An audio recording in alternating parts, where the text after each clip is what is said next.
అయినా కూడా మ్యారేజ్ చేసుకున్నాడు, అతనికి కూడా పిల్లలు ఉన్నారు. అదే పాయింట్ నేను అంటున్నాను.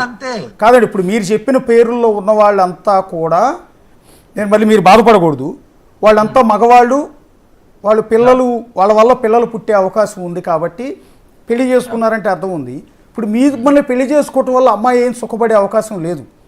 అంటే సహజంగా అందరూ అమ్మాయిలాగా పిల్లల్ని కనే అవకాశం కూడా లేదు కదా అంటున్నా. నానా ఇక్కడ మీరు అనుకునే కోణంలో సుఖానికి అవసరం లేదు, ఆనందం కావాలి. ద లైఫ్ ఈజ్ బ్యూటిఫుల్, అది ఎక్కడ ఆనందం దొరుకుతానే కావాలి. హ్యాపీనెస్ అంటే ఒక ఫిజికల్ వల్ల వచ్చే హ్యాపీనెస్ కాదు, ఇక్కడ ఎత్తుక్కోవాల్సింది అది కూడా కాదు. అదే అలాంటిదే కావాలంటే చాలా మంది పిల్లలు ఎంతో మంది ఉన్నారు, తెచ్చుకోవచ్చు. That is the doesn't matter. అది ఒక్క కోణం వదిలేస్తే కలిసే ఉంటాం, బాగానే ఉంది కదా ఒకరికొకరు తోడుగా. అంటే మీకు ఉండకపోవచ్చు, మీరు అన్నీ కూడా సర్వం శివుడికి సమర్పించారు, మీ అంగాన్ని సమర్పించారు, మీ జీవితాన్ని సమర్పించారు, ఓకే అది మీ ఇష్టం. కానీ అమ్మాయి కొన్ని ఫిజికల్ నీడ్స్ ఉంటాయి కదా ఒక ఆడపిల్లగా, ఒక ఏజ్ వచ్చిన తర్వాత మీకు ఉండకపోవచ్చు.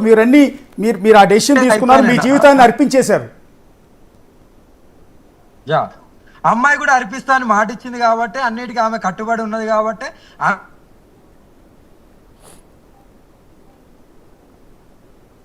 ఒక్క నిమిషం మ్యూట్ పడిందండి, మ్యూట్ పడింది. పిల్లలను ఆడించాలి అది అంటే ఓకే, మ్యూట్ ఏం లేదు నాన్న. చెప్పండి. పిల్లల్ని ఎక్కడికెళ్ళో దత్తత తీసుకొని హ్యాపీగా, అంతే తప్ప అదొకటి ఉండదు. అంటే ఇప్పుడు అమ్మాయి అంటుంది ఏంటంటే, అసలు ఎందుకమ్మా నేను అడిగా, మీరు చక్కగా ఒక మగాడిని చూసి పెళ్లి చేసుకుని పిల్లలు కానీ హ్యాపీగా ఉండొచ్చు కదా అమ్మా అంటే, నాకు వద్దండి ఆ సుఖాలు నాకు అవసరం లేదు, ఆ పిల్లలు నాకు అవసరం లేదు, నాకు అఘోరి అమ్మలో ఒక స్వచ్ఛత కనపడింది, ఒక నిజాయితీ కనపడింది, ఆమెతో నేను హ్యాపీగా ఉంటాను అనిపించింది, అందుకని నేను ఆయన చూజ్ చేసుకున్నాను అంటోంది. అంతే కదా, ఎవరు ఎప్పుడు ఎలా మారుతారో, ఎవరి డిసిజన్ ఎవరి తోడు ఉండాలనేది ఉంటాం. ఇక్కడ ఆడనా మొగన అనేది జెండర్ది సమస్య కాదు, కలిసి బతికేది అనేదే సమస్య. సొసైటీ అని కాదు కదా. కానీ వాళ్ళ అమ్మగారు మీ మీద ఒక ఆరోపణ చేశారు, వాళ్ళ అమ్మగారు నాన్నగారు మీరేదో మందు పెట్టారని, వశీకరణ మంత్రాలు ప్రయోగించి ఆమెను మీ వశీకరణం చేసుకున్నారని. ఇదే వశీకరణ, పెద్ద వశీకరణ పెళ్లి. ఇక్కడ నేను మాట్లాడతా. వశీకరణ అంటే మందులు పెట్టి ఏదో ఒకటి చేసేసి పూజలు చేసి అలా చేయక్కర్లేదు, ఒక ప్రేమతో కూడా వశీకరణ చేసుకోవచ్చు. ప్రేమ ద్వారా కూడా అది సాధ్యం, ప్రేమకు ఒక్కదానికే సాధ్యం వశీకరణ అనేది. అంతేనమ్మా అఘోరి అమ్మ?